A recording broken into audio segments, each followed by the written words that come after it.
I was contemplating whether or not to do this video today, and I decided to go ahead. If it doesn't turn out, I'll just delete it. What would you do, right? So this whole COVID-19, oh my god, the end of the world!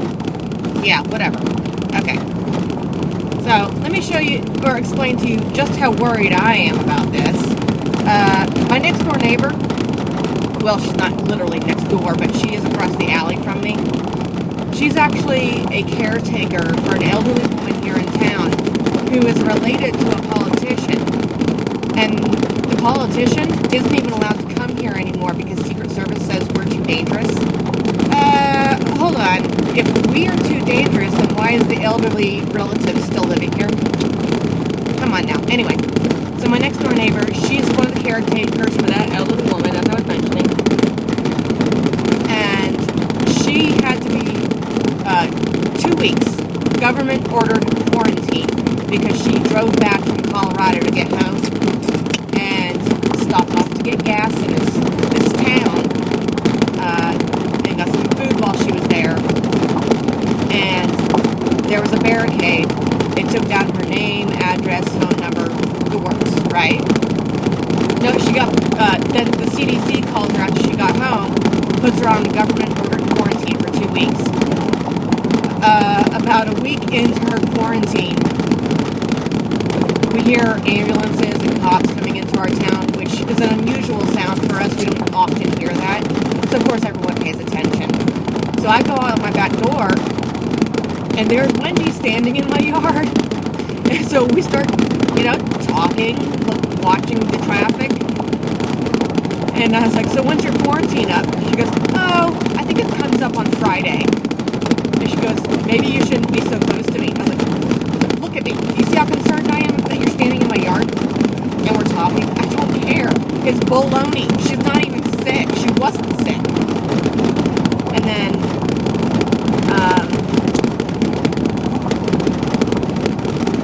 Tammy had to close the tavern down because her daughter, Carly, went with a few friends to Florida. And because they went to Florida and came back, they got put under quarantine. And of course, that would be irresponsible for Tammy to still open the tavern when her daughter's at home under quarantine. So the tavern's closed as well. It's just ridiculous. This thing is getting way too out of hand for something that's not any worse than the common flu. I mean, seriously, this year, it is April 10th today, I believe. I could be wrong. I don't pay attention to dates very often. We've had so few deaths compared to every other year from the flu. Doesn't that tell you something? And like I was saying to Sean the other day, I actually have to eat crow now because I was bragging how in 23 years I haven't gotten sick. I've never taken the flu shot and I haven't gotten sick. Well, this is the first year I actually did get sick. But you know how long it lasted? A day and a half. And that was 2 weeks after Mike had gotten sick, and he was sick for 2.5 days. We both got over it. We're both fine. In fact, okay? So, it's all hooey.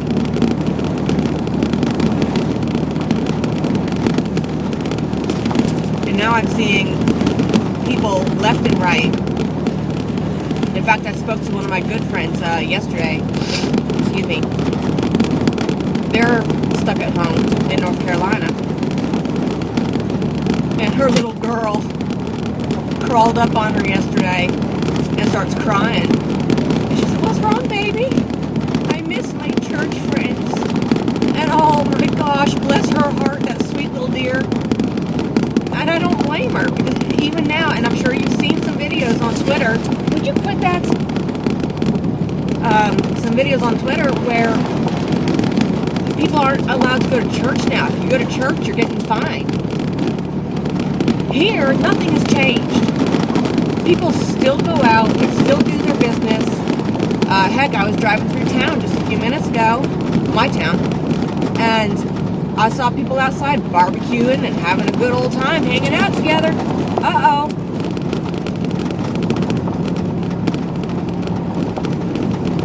So, oh, I just realized what today is. Okay, that's a different topic, but, oh, okay, never mind. Anyway,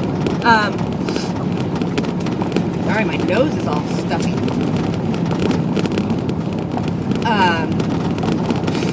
It's just, and here, okay, the other day, I was driving down the road I'm on right now, and a vehicle come up behind me. So I don't drive faster than 20 miles an hour. I don't like going fast. In fact, I avoid highways whenever possible. I don't like going fast. I'm a slow driver. And this vehicle comes up behind me, so of course I get over so that they can pass me by, get on with where they're going. They drove like they knew where they were. They even waved as they passed, which is a normal thing to do around here. Everyone waves at everybody. So I expected that the guy must be from here. As soon as he passes me by, I'm looking a California plate in Kansas? What the heck are you doing in Kansas? So he passes me by, continues on his way. About a mile down the road here, this road, I see him pulled over. He got a flat. And I was like, well, okay, if he's still there on my way back, I will stop and see if he needs any help. Because there was nothing I could do on the way to where I was going. So on my way back, I pull over, ask him, I'm like, what did you hit? He goes, I don't know, it just went flat. I said, well, you got it working out? And he goes, yeah, I've got the air hose on it right now, and it'll take some time. And he goes, it does this once in a while. And I said, you don't have a spare? No. Okay, well, while you're hanging out, and I had just bought a 30 of Natty, I cracked open the box. I said, while you're hanging out, have a cold one on me. And I handed him a beer. And he goes, thank you. I appreciate that. You have a great day. You too. So, that's how concerned people are about this stupid crap. It doesn't change anything here. And I guess we're lucky in a way where we live. Because if our churches, we've got one in our town and then there's one over here. And then there's church groups that meet together at the park. And if cops were a regular presence in our town, they might get fined. But the cops do not like coming to our towns. Most often because, aside from the fact that it's way out of their way, it takes about 30 minutes for them to even get to our town. And even on the rare occasion that you see one roll into town, they go down the main strip, they turn around, and they leave again. I mean, they do not like coming down here. So in that respect, we're really lucky. We don't have to deal with that everyday presence like city people do. And I feel really bad for city people right now, because I used to live just outside of Orlando, a town that actually wasn't even on the map when I first moved there, Ocoee.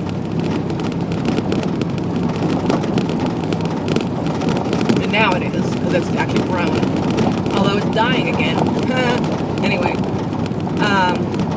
I lived there for most of my life. And cops were an everyday thing. You saw them everywhere. Here, if you see a cop, everyone knows about it within 2 minutes. Because everyone contacts everyone else and says, hey, cop in town. And then they leave 5 minutes later and it's no big deal. So, we're, in that respect, we're really lucky out here.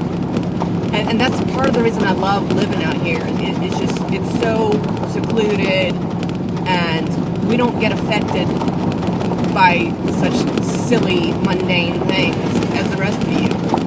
And again, I feel bad for anyone who is stuck at home in a city, because that has got to be the worst. And I think the closest experience I've had, no, it was the one experience I've had where Dad came by one night and he was going to the store.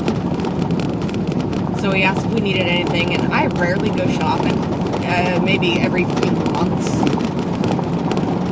And so, okay, I put my shoes on and I go with Dad to the store. And I was shocked. I expected to get my regular staples that almost nobody buys. Beans, flour, just stuff that I can make at home and it's not boxed crap. Anyway.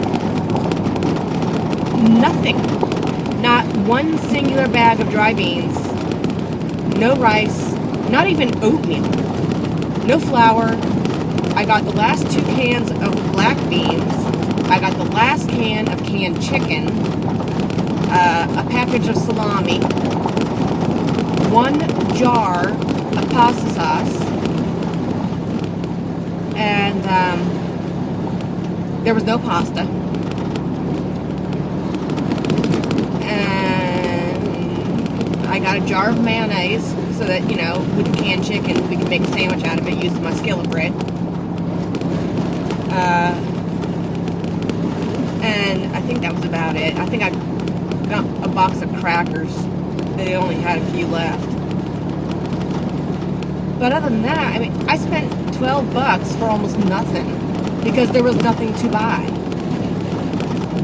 I didn't even bother looking for the toilet paper because I knew that people are hoarding that like a mofo. Good grief, people. How is toilet paper going to help you when you get a respiratory illness? What are you planning on eating it? For goodness sake. Flu don't come through your ass, people. You just... Unbelievable. So, anyway, okay. Put in my little 2 cents there. I'm about where I'm going, so I'm going to cut it off here.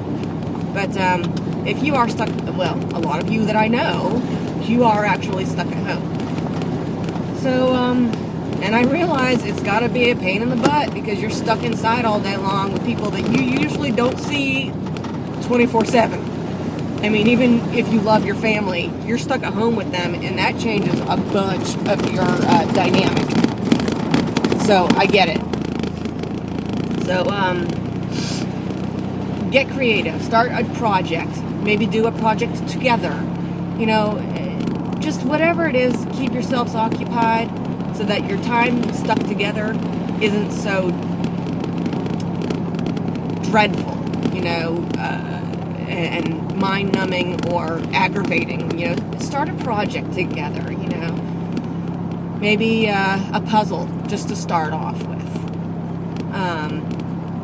And then maybe start, just drawing. Even drawing can be very creative and a nice outlet, or a board game. Seriously, you can make it much more enjoyable. I know you're still stuck in the house, but you can get through it. It's all right. Or, you know what? Here's a better one. Chess. Yeah. Hey, Rick. I'm not very good at chess. The few times that I ever played chess was with my father, and as soon as I started winning, he'd forfeit. So that made it kind of like moot to even bother trying to play with him. But Mike's been trying to brush me up on my chess game. So that's a good one. And it takes strategy, it takes thought, it takes patience. And it's actually a very, very good learning tool as well, because it actually impacts a lot of different aspects of your life. So teach your kids to play chess. That'd be a good one. So anyway, I'm going to shut it off here. Y'all have a good one. God bless. Bye.